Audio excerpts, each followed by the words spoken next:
Time to go crazy for Garrison Brothers. Whiskey fam, whiskey fam. It's time to sit down, grab a dram, and listen to the soothing sounds of your boy Whiskey One talk a little whiskey with you. Now, this is a 2024 release, but we are going to enjoy it together here in 2025. That is right, folks. Last year's Cowboy Bourbon is now going to be reviewed and tasted and shared with all of you watching this fine channel. And before we get into it, I am super excited for how well our website is doing. We recently revamped our whiskeyonechannel.com website.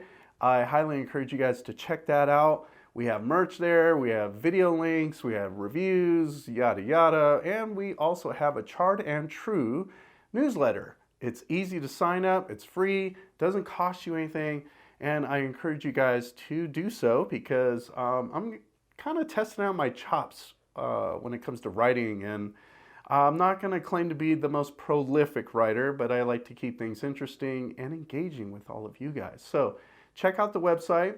Quick shout out to all my Patreons. Love to see you guys continue to support the channel. Really appreciate you guys especially. And of course, the supporters that are liking, commenting, and subscribe to the channel, of course. So hope you guys enjoy this video. Let's get right into it, shall we? Garrison Brothers Cowboy Bourbon. Now, if you don't know much about this bottle, to me, I think of it as, and I hope this doesn't sound sacrilegious, but if it does, I don't really care. I consider this the BTAC of Texas or Southwestern whiskey. This is a bourbon. It is not Buffalo Trace, so please don't mix the two. But you know, every single year the same thing happens. Everybody spends a lot of money. They try to get on some sort of lottery or some sort of specialty list or favored list so that they get a chance to buy some highly sought after and allocated bottles. And I posed this question to some friends of mine during New Year's, and I simply asked, hey, if you had the chance to just buy a bottle just because it was readily available without having to jump through all the hoops to get it, and it was about $250 to $300, would you rather do that than spend thousands of dollars just to be on a lottery? Now, me personally, I'm kind of favoring that. Like, I would rather just get something without having to jump through hoops. Yeah, I pay a little extra scroll here, a little extra cheddar, but why the hell not? Honestly, I'm getting sick and tired of trying to join lotteries or trying to hope to get a bottle and still paying pretty much MSRP or a little bit above that anyway for that. So that's kind of where I'm at. I'd love to hear your thoughts on that. Just thought I'd kind of open up the video with a little commentary to pick your brains and see where you guys would fit in all of that. And if you're tired of trying to get those allocated bottles and, you know, kind of coming up short. Anyway, let's get into it. So we are going to do a two-parter.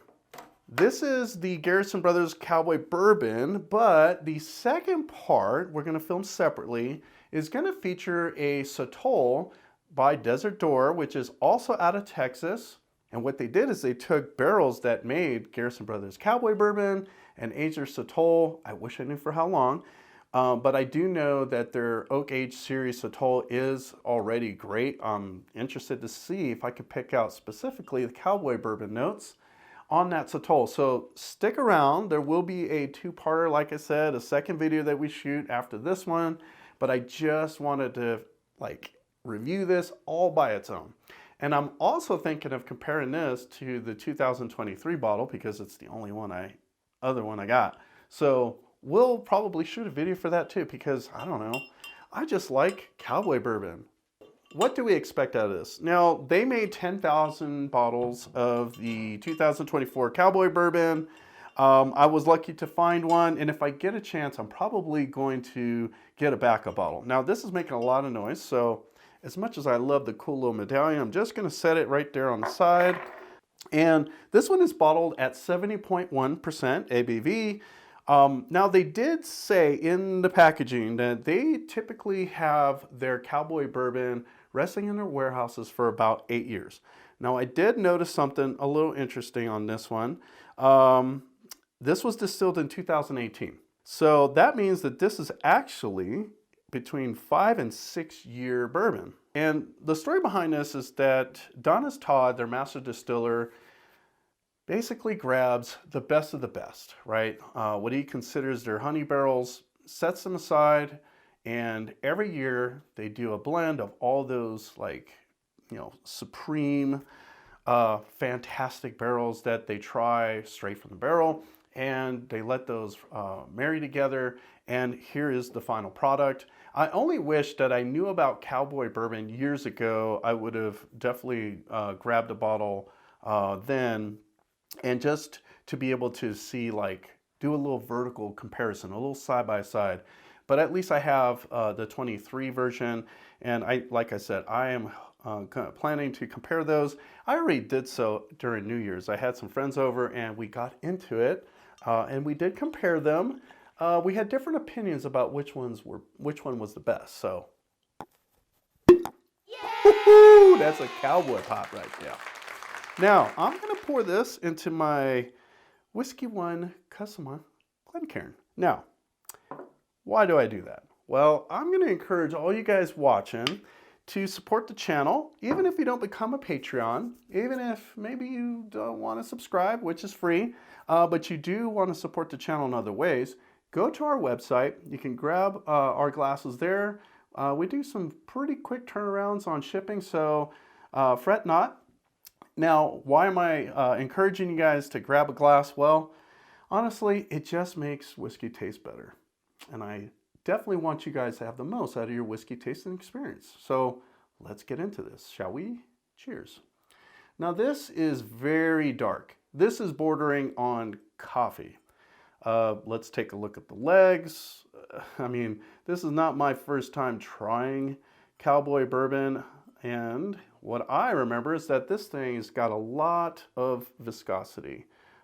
Honestly, I just did a gentle roll, and the oil is very thick along the top there, and it really doesn't even want to come down. That's how thick and viscous this is. Beautiful color. I love them dark, and when you see a whiskey that's that dark and it doesn't have any coloring added, boy, you can just rest assured it's going to be something a little sweet, a little thick, a little seductive. So let's get into it. Nose-wise, yeah, like a lot of Garrison Brothers whiskey, it's got this heavy pecan, seasoned oak forward smell. A lot of molasses, and I almost think of it like a vanilla extract. Really dense, really tightly packed, full of flavor. A good amount of chocolate, like dark chocolate though. Think of it like a dark cacao. It's not a sweet chocolate. Certainly earthy, but just a lovely, lovely nose. I mean, it's a high proof. This is a high proof gem here. And like I said, bottled at 70.1. This is actually lower in proof than the 23 bottling. I think that one's a little higher if I'm not mistaken. So let's get into the taste. Cheers.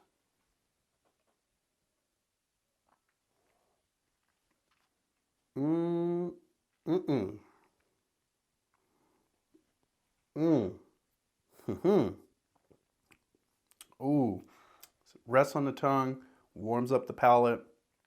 Oh, it's so inviting. Breathe in, breathe out, and enjoy the moment. Now, when I said that this is seductive, it certainly is. It's definitely inviting. Now, most of you might be thinking, dang, 140 proof whiskey, that's pretty hot. I will tell you this, that initial sip feels very warm. It gives you a Texas hug as opposed to the Kentucky hug. I feel like Texas hugs are just bigger, bolder. Boy, oh boy, you know a Texas hug when you get one. I'm gonna take a second sip and let's jump into the tasting notes.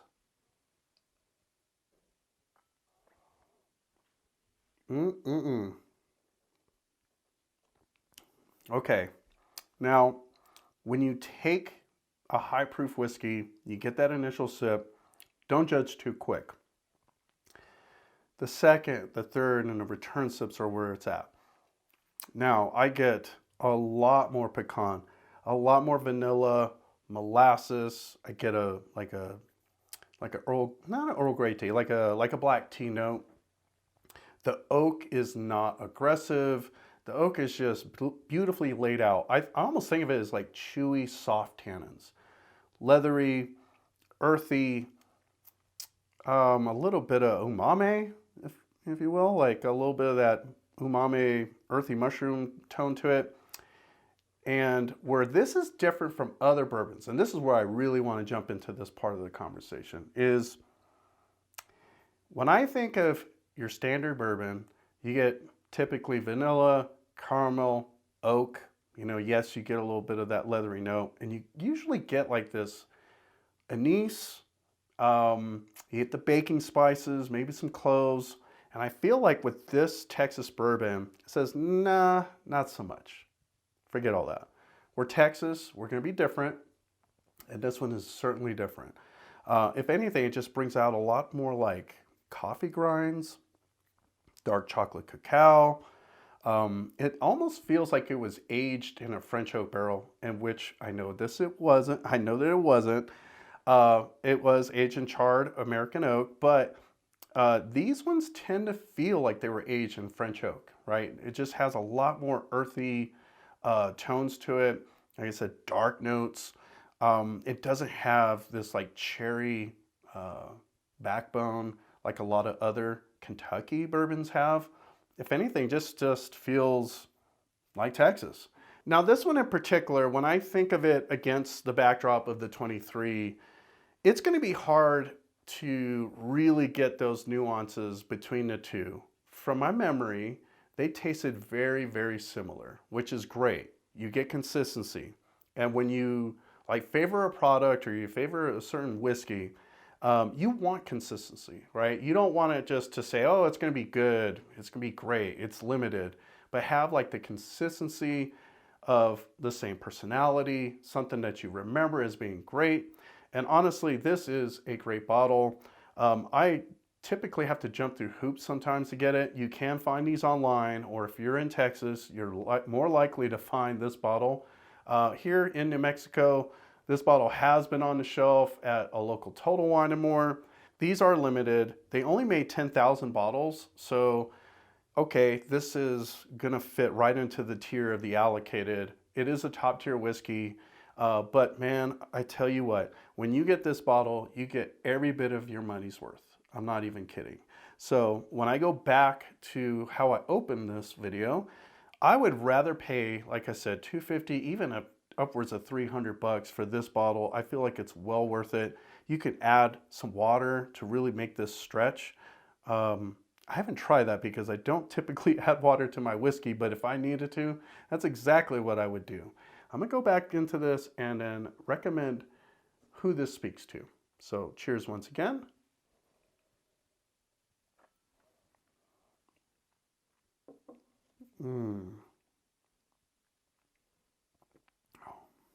Yeah, yeah. This is Texas through and through. I mean, this is where you separate the boys and the girls from the men and women. I'm gonna tell you that right now. Whew, this is gonna speak to, I would have to say, your whiskey connoisseur. 100%. No doubt about it. This is something special. You really don't even want to pour this for somebody who's just getting into whiskey, just, you know, novice that's, you know, just looking to like dip their toe in. That jump from 80 proof, you know, to 170 is a huge jump. But certainly those that have already tried like high proof whiskeys, or that, you know, typically drink that bourbon that's in that 100 to maybe 120 proof, would be the ideal like friend for you to share this with. And I certainly recommend that. So you guys watching, I appreciate you sticking around, hearing my thoughts on this. This one's sort of a no-brainer. And honestly, I'm happy that I was able to get it in 2024 and talk about it here in 2025. This is gonna be a great year. I'm super excited for how the channel is developing and the direction that we're going in. So hopefully you guys stick around with us and follow us on our journey. Here at Whiskey One, always remember, it's about the one you enjoy. Cheers. A quick shout out to Chad Didier, a Patreon and part of our whiskey fam, helps me get this bottle. So a quick shout out to you. Thank you, sir, for the assist. This is a fantastic pour.